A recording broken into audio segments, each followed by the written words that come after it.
In what seems like only yesterday, a trio of dreamers banded together to create and succeed in an impossible dream: to fly around the world without stopping and without refueling.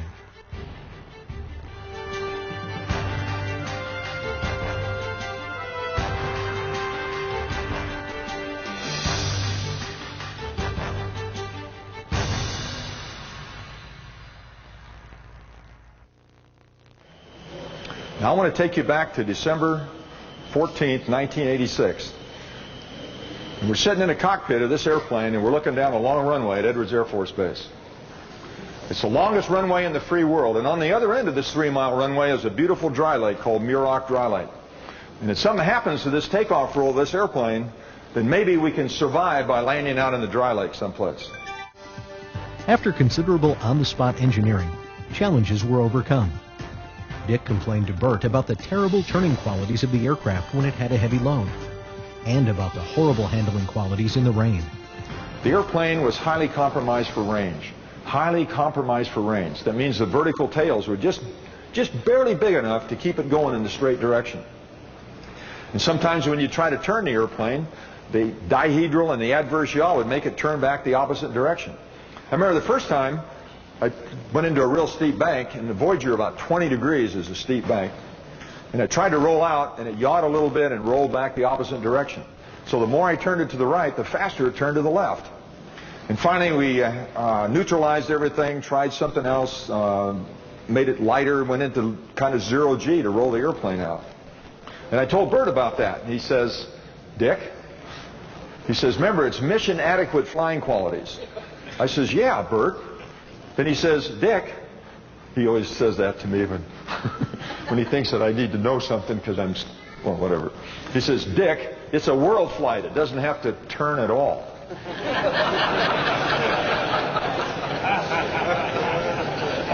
During one of the test flights, we flew into a little rain shower.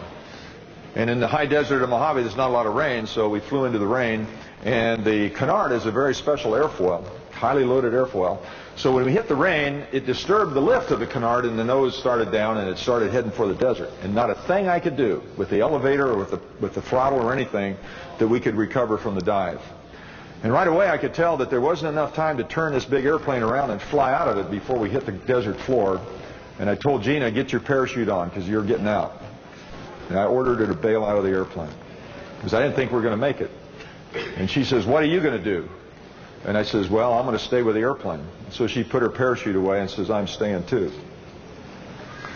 Well, fortunately the rain quit and we flew through the little shower and it pulled out. And I'm not saying we pulled out in the weeds, but it was low enough to be out of control that it made you somewhat nervous. So I landed and went back, and fortunately for my brother's life, he wasn't there at the airport. I called him on the phone.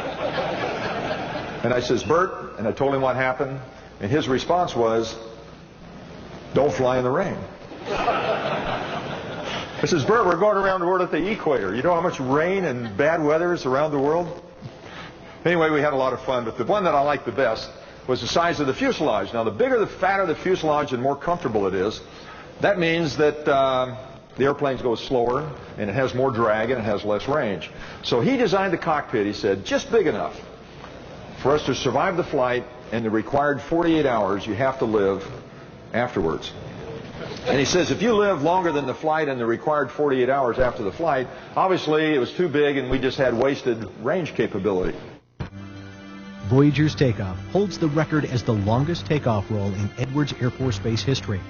It took 2 minutes and 14 seconds before Voyager would lift off. Nothing involving the flight would be easy. Each day was filled with drama.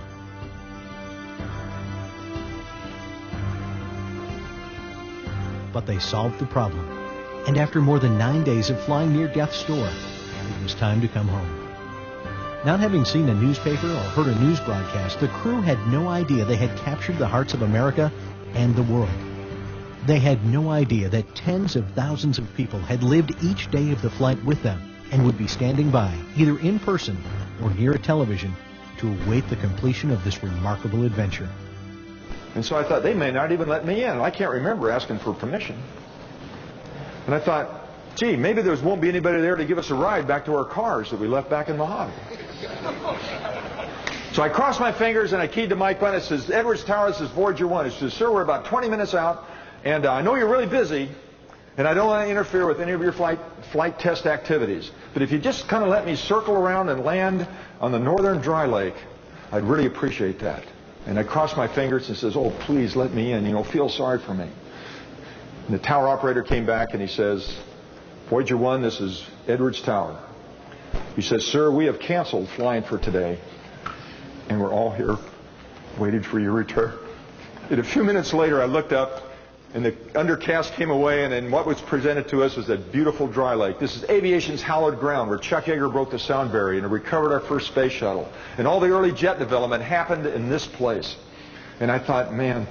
And then I saw all the people. There was tens of thousands of people that came up from Los Angeles, and they lined the western dry lake for us. And I thought, wow, for us, for this little home built, why would they be interested in that? Then I realized, that I got to make a good landing down here.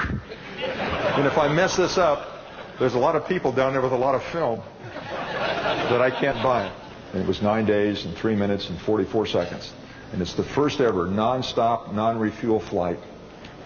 And it was done by who? It was done by a bunch of EAAers who just thought that they could do anything they could dream about as long as they worked really hard and they didn't give up. And that's the essence of the story.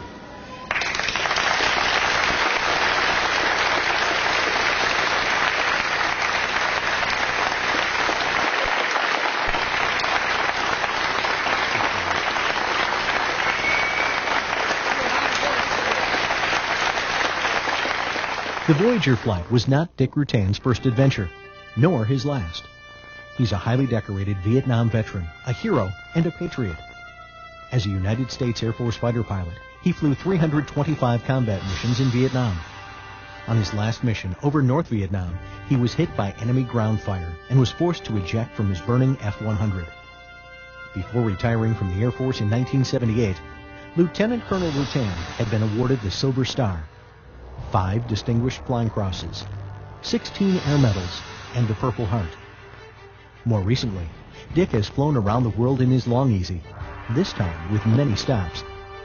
Bailed out of the Global Hilton on an attempt to fly a balloon around the world, his third life-saving parachute jump, and has been rescued from the top of the world after his sightseeing airplane crashed through thin ice at the North Pole. Dick is now beginning a new chapter in his life of adventure as the chief test pilot of the Easy Rocket. Dick has received hundreds of awards and honors, including the Collier Trophy, aviation's most prestigious award.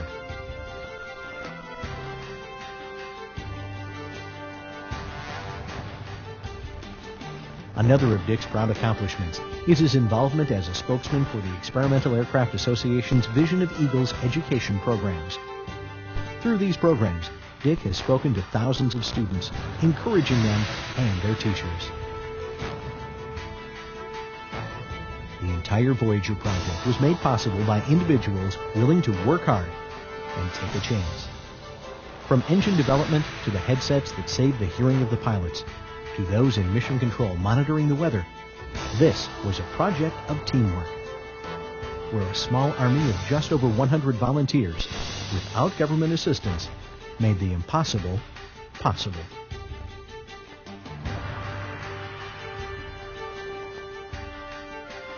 Dick says adventure is the essence of life, and he's always ready to jump into or out of the next adventure. The Voyager flight was a remarkable achievement. The absolute world record set back in 1986